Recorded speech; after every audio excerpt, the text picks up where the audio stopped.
ஜூலை 19 நமது அனுதின மன்னா ஊழியங்களின் வாழ்த்துக்களுடன் இன்றைய நற்செய்தி. கூடுதல் கிருபை தேவை. இன்றைய வேத வாசிப்பு எபேசியர் 2ஆம் அதிகாரம் வசனங்கள் 1 முதல் 10 வரை. அக்கிரமங்களினாலும் பாவங்களினாலும் மரித்தவர்களாயிருந்த உங்களை உயிர்ப்பித்தார். அவைகளில் நீங்கள் முற்காலத்திலே இவ்வுலக வழக்கத்திற்கேற்றபடியாகவும் கீழ்ப்படியாமையின் பிள்ளைகளிடத்தில் இப்பொழுது கிரியை செய்கிற ஆகாயத்து அதிகார பிரபுவாகிய ஆவிக்கேற்றபடியாகவும் நடந்து கொண்டீர்கள். அவர்களுக்குள்ளே நாம் எல்லாரும் முற்காலத்திலே நமது மாம்ச இச்சையின்படியே நடந்து நமது மாம்சமும் மனசும் விரும்பினவைகளைச் செய்து சுபாவத்தினாலே மற்றவர்களைப் போல கோபாக்கினையின் பிள்ளைகளாயிருந்தோம். தேவனோ இரக்கத்தில் ஐஸ்வர்யமுள்ளவராய் நம்மில் அன்பு கூர்ந்த தம்முடைய மிகுந்த அன்பினாலே அக்கிரமங்களில் மரித்தவர்களாயிருந்த நம்மை கிறிஸ்துவுடனே கூட உயிர்ப்பித்தார். கிருபையினாலே ரட்சிக்கப்பட்டீர்கள்.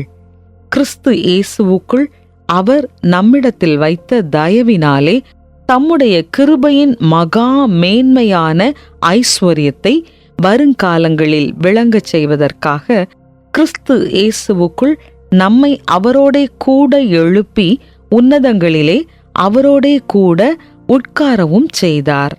கிருபையினாலே விசுவாசத்தை கொண்டு ரட்சிக்கப்பட்டீர்கள். இது உங்களால் உண்டானதல்ல, இது தேவனுடைய ஈவு. ஒருவரும் பெருமை பாராட்டாதபடிக்கு இது கிரியைகளானது அல்ல. ஏனெனில் நற்கிரியைகளை செய்கிறதற்கு நாம் கிறிஸ்து இயேசுவுக்குள் சிருஷ்டிக்கப்பட்டு தேவனுடைய செய்கையாயிருக்கிறோம். அவைகளில் நாம் நடக்கும்படி அவர் முன்னதாக அவைகளை ஆயத்தம் பண்ணியிருக்கிறார். குறிப்பு வசனம்: கிருபையினாலே விசுவாசத்தை கொண்டு ரட்சிக்கப்பட்டீர்கள்.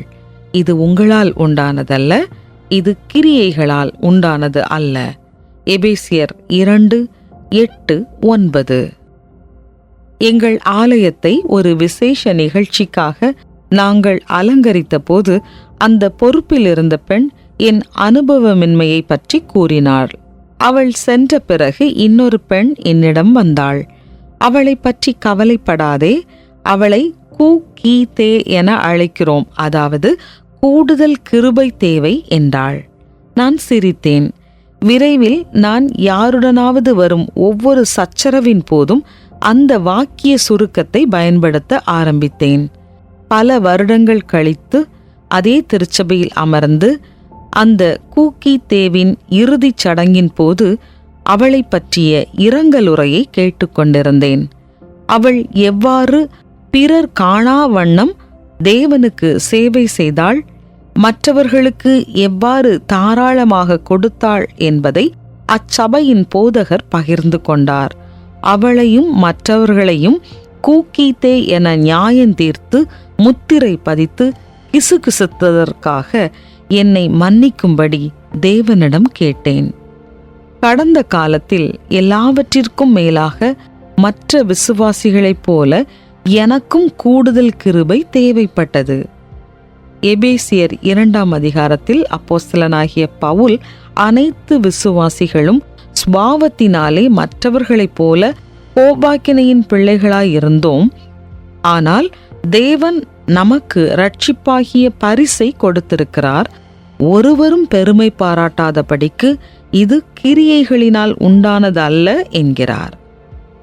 இந்த வாழ்நாள் பயணத்தின் போது நாம் ஒவ்வொரு கணமும் தேவனுக்கு நம்மை அர்ப்பணிக்கும் போது பரிசுத்த ஆவியானவர் நம் குணத்தை மாற்றியமைக்கவும் அதனால் கிறிஸ்துவின் தன்மையை நாம் பிரதிபலிக்கவும் செய்கிறார். ஒவ்வொரு விசுவாசிக்கும் கூடுதல் கிருபை தேவைப்படுகிறது. ஆனால் தேவனுடைய கிருபை போதுமானது என்பதால் நாம் நன்றியுள்ளவர்களாக இருக்கலாம்.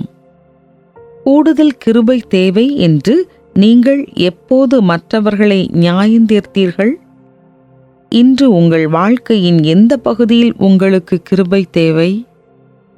பிதாவாகிய தேவனே, உமது மாபெரும் கிருபையை தாராளமாக அருளியது போல மற்றவர்களுக்கும் மிகுதியாக வழங்க எனக்கு உதவும். ஆமென்.